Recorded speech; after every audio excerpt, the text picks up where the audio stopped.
नमस्कार, स्वागत है आप सभी का अभय न्यूज के 24 अगस्त मंगलवार दोपहर के बुलेटिन में। मैं हूं आपके साथ सिमरन तिरवार।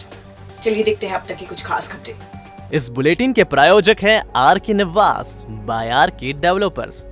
शानदार घर खरीदें अब अपने बजट में। मुहर्रम जुलूस में देशद्रोही नारे लगाने के मामले में उज्जैन के वकीलों में दो फाड़ हो गई है। मंगलवार को भाजपा विधि प्रकोष्ठ के नगर अध्यक्ष लोकेंद्र मेहता ने मुस्लिम समाज की तरफ से पैरवी करने वाले अभिभाषक आशीष तिवारी के साथ कोर्ट परिसर में ही हाथापाई की। दोनों तरफ के लोग इस मुद्दे को लेकर एक दूसरे से भिड़ गए। करीब आधे घंटे तक कोर्ट परिसर में हंगामा होता रहा। दरअसल इस विवाद की नींव सोमवार को ही रखा गई थी। एसपी से मिलने गए मुस्लिम समाज के प्रतिनिधि मंडल में अभिभाषक आशीष तिवारी भी साथ थे। एसपी के सामने तिवारी ने पूरी शिद्दत से पक्ष रखा था। उन्होंने वीडियो की फॉरेंसिक जांच की मांग की थी। तिवारी ने एसपी से मुलाकात के बाद कहा था कि प्रकरण दर्ज करने से पहले पुलिस ने आईटी एक्ट का पालन नहीं किया। कायदे से पुलिस को वीडियो की फॉरेंसिक जांच करानी थी। इसके बाद ही दोषियों पर प्रकरण दर्ज करना चाहिए था, लेकिन पुलिस ने कई बेकसूरों को आरोपी बना डाला। सोमवार को ही भाजपा विधि प्रकोष्ठ के नगर अध्यक्ष लोकेंद्र मेहता ने अभिभाषक संघ अध्यक्ष अशोक यादव को पत्र दिया था। इसमें देशद्रोही नारे लगाने वालों की पैरवी किसी भी अभिभाषक द्वारा नहीं करने की मांग रखी थी। मंगलवार को कोर्ट परिसर में जब लोकेंद्र मेहता और आशीष तिवारी आमने सामने हुए तो दोनों में बहस हो गई, जो जल्दी ही हाथापाई में बदल गई। इस लड़ाई में दोनों तरफ के अभिभाषक भी कूद पड़े और जमकर जुतम पेजार हुई। दोनों पक्ष माधवनगर थाने में रिपोर्ट लिखाने पहुंचे हैं। मैं आज अपने रेगुलर वर्किंग में उज्जैन कोर्ट में आया था, तो मुझे सुरेंद्र मेहता और लोकेंद्र मेहता इन लोगों ने फ़ोन करके बुलाया कि थोड़ा बात करनी केस के सिलसिले में। तो चूँकि एडवोकेट हैं इसलिए मैं व्यवहार में चला गया उनके पास।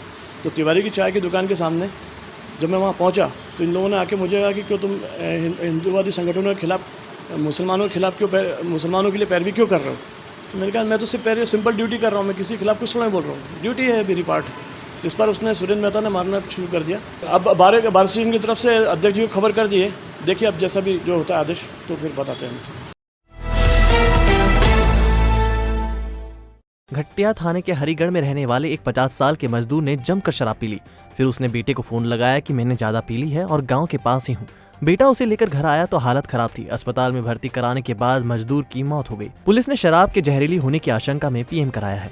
दरअसल हरिगढ़ का रहने वाला मोहन पिता अमर जी मजदूरी करता है। सोमवार को वह मजदूरी करने गया था। शाम को लौटते में उसने जमकर शराब पी ली। नशा ज्यादा होने से उसे होश नहीं रहा। ऐसे में उसने बेटे राकेश को फोन कर बुला लिया। ज्यादा शराब पीने से मोहन की हालत खराब हो गई। उसे परिजन जिला अस्पताल लेकर आए, लेकिन मंगलवार सुबह उसकी मौत हो गई। पुलिस ने शराब जहरीली होने की आशंका में शव का पीएम कराया है। पीएम रिपोर्ट आने के बाद पुलिस आगे की कार्रवाई करेगी। कल तो दिन में निकल गया सुबह 8 बजे, तो शाम को आया वो। खबर है हमारे पास कि मैंने शराब ज्यादा पी ली है। तो बोले कि यहाँ लेने जाओ। तो कहाँ पे है? तो यहाँ पास में, गाँव के पास में। फिर ये 2 बालक गए मेरे, ये लेके फिर हॉस्पिटल ले आए। वो मेरे भाई को फ़ोन लगाया था उन्होंने, तो हम लेने गए थे उनको। तो वो शराब में ज़्यादा बेहोश हो गए थे गांव के बाहर रोड पर। तो हम हॉस्पिटल लेकर आए और बाटल चढ़े डॉक्टर ने, वो डॉक्टर ने बोल दिया उन्हें। जैसे तो कुछ नहीं कह सकते, पर वो शराब काफ़ी पीते थे, इसी कारण से। कोविड टीकाकरण से बच गए जिले के 4.25 लाख लोगों को वैक्सीनेट करने के लिए 25-26 अगस्त को महाअभियान चलाया जाएगा। इसके लिए उज्जैन को 1,35,000 डोज मिले हैं। 500 से ज्यादा टीमें बुधवार से टीकाकरण शुरू करेंगी। पूरी कोशिश रहेगी कि एक ही दिन में सभी को ये डोज लग जाएं। टीकाकरण को लेकर यह जिले का दूसरा अभियान होगा। पहले अभियान में करीब 1,10,000 लोगों को वैक्सीन डोज लगाया गया था। इस बार के अभियान में सबसे ज्यादा फोकस सेकंड डोज पर रहेगा। पहला डोज लेने के बाद अब तक 1 लाख से ज्यादा लोगों ने दूसरा डोज नहीं लगाया है। अभियान में सबसे ज्यादा फोकस दूसरे डोज पर रहने वाला है। महाअभियान में बगैर रजिस्ट्रेशन के ही वैक्सीन लगाई जाएगी। प्रभारी सीएमएचओ डॉक्टर महावीर खंडेलवाल ने बताया कि हमारी तैयारी पूरी है। कोशिश है कि ज्यादा से ज्यादा लोगों को सेकंड डोज लगा दिया जाए। इसके लिए शहरी क्षेत्र में 110 और ग्रामीण क्षेत्र में 400 टीमें लगाई जाएंगी। यह एक ही दिन में 1,35,000 लोगों को टीका लगा देंगी। उज्जैन जिले में अब तक 72% लोगों को वैक्सीन का पहला डोज लग चुका है। शहर में यह आंकड़ा 82% है। दूसरे डोज में लोगों की रुचि कम है। अभी 1 लाख लोग ऐसे हैं जिनके सेकंड डोज ड्यू है, लेकिन उन्होंने टीका नहीं लगवाया है। अभियान में ऐसे लोगों के टीकाकरण को प्राथमिकता दी जाएगी। मास डोज के लिए हमने 2 लाख से ज़्यादा डोज की डिमांड की थी और मध्य प्रदेश में सेकेंड हाईएस्ट 1,35,000 डोज अपने को मिले हैं। हमारा अपना प्लानिंग ऐसा है कि हम एक दिन में ही ये पूरा कंज्यूम कर लें, ताकि ज़रूरत पड़ने पर अगले दिन फिर डोज मिल सके। हमने पूरा प्लानिंग कर लिया है। लगभग 110 टीमें शहर में काम करेगी और उज्जैन जिले में लगभग 72% टीके लग चुके हैं। 11 लाख के ऊपर टीके लग चुके हैं और उज्जैन शहर में लगभग 82% टीके लग चुके हैं। विवेकानंद कॉलोनी में रहने वाले एक व्यापारी का शव उसकी डेयरी में फंदे से लटका मिला है। संचालक कर्ज से परेशान था। विवेकानंद कॉलोनी में रहने वाले प्रशांत पिता बालकृष्ण तिवारी कान्हा डेयरी संचालित करते हैं। उनकी डेयरी नीचे और मकान ऊपर है। डेयरी के साथ वह किराना सामान भी रखते हैं। सोमवार की शाम उनके परिचित डेयरी पर पहुंचे तो वह कुर्सी पर नहीं थे। ऐसे में उन्होंने ऊपर रहने वाले परिवार से संपर्क किया तो बताया कि वह प्रशांत डेयरी पर ही है।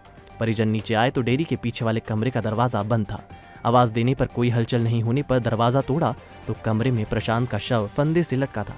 यह देख परिजन सख्ते में आ गए। तत्काल प्रशांत को फंदे से उतारकर अस्पताल ले जाया गया, लेकिन तब तक मौत हो चुकी थी। प्रशांत ने खुदकुशी क्यों की यह पता नहीं चला है। फिर भी यह माना जा रहा है कि लॉकडाउन की वजह से उन्हें कारोबार में काफी नुकसान हुआ था और बाजार से उन्होंने कर्ज भी ले रखा था। संभवतः इसी वजह से प्रशांत ने खुदकुशी की। महाकाल मंदिर में अब हर तरह के श्रद्धालुओं का प्रवेश हरसिद्धि चौराहा से होगा। अब तक सामान्य श्रद्धालुओं को चार धाम मंदिर के पास से प्रवेश दिया जाता था, जबकि शीघ्र दर्शन वालों को गेट नंबर 4 से एंट्री दी जाती थी। नई व्यवस्था में सामान्य श्रद्धालु और शीघ्र दर्शन वाले श्रद्धालुओं को अलग अलग कतार में दर्शन कराए जाएंगे।